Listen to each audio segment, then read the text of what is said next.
for Trade, Tourism and Investment. Well, thank you very much, Mr Deputy Speaker, and it's a great pleasure to see you in the chair.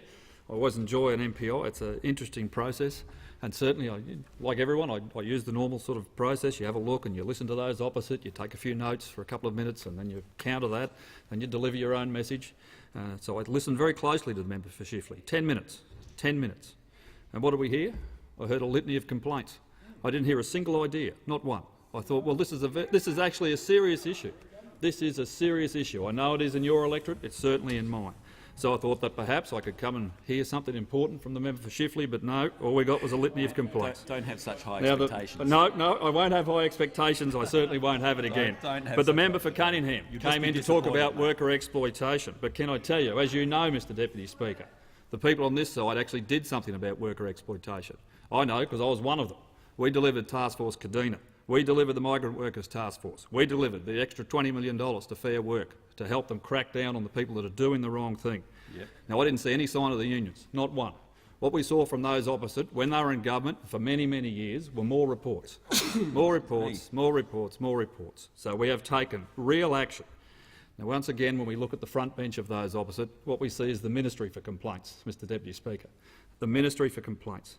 In fact, I can't let an opportunity go by. I was in here with the Shadow Minister for Agriculture earlier when he was talking about backpacker tax, and I said to the Shadow Minister, I mean, you know, you've really taken an opportunity now.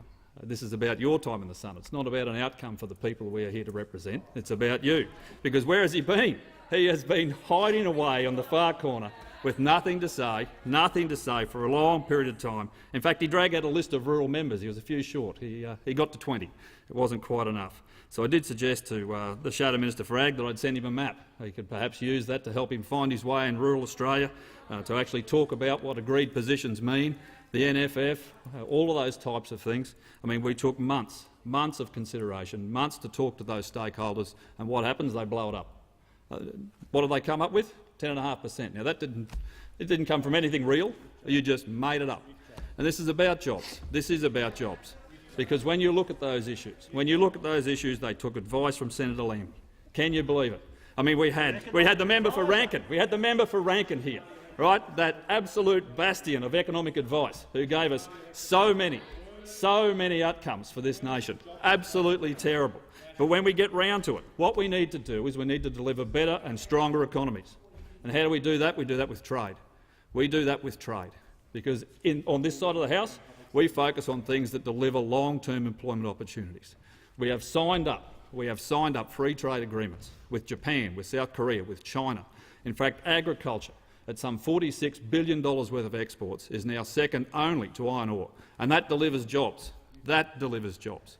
Because in the regions, they are the things that are important. Now, whether it's the construction industry, whether it's the agricultural industry, whether it's the education sector, whether it's services, the more that we can deliver in trade, because trade equals jobs, and more trade equals more jobs. They are the things that we intend to be focused on, and we will continue to deliver. Because when you come from a regional area, as many of those on this side and the other side do, Mr Deputy Speaker, as I know you know, it is a very important issue for youth. So when we talk about the youth employment package, I think it's important that those opposite should actually support it. But in fact they don't. In fact they don't. I've been advised that they won't be supporting the youth jobs package.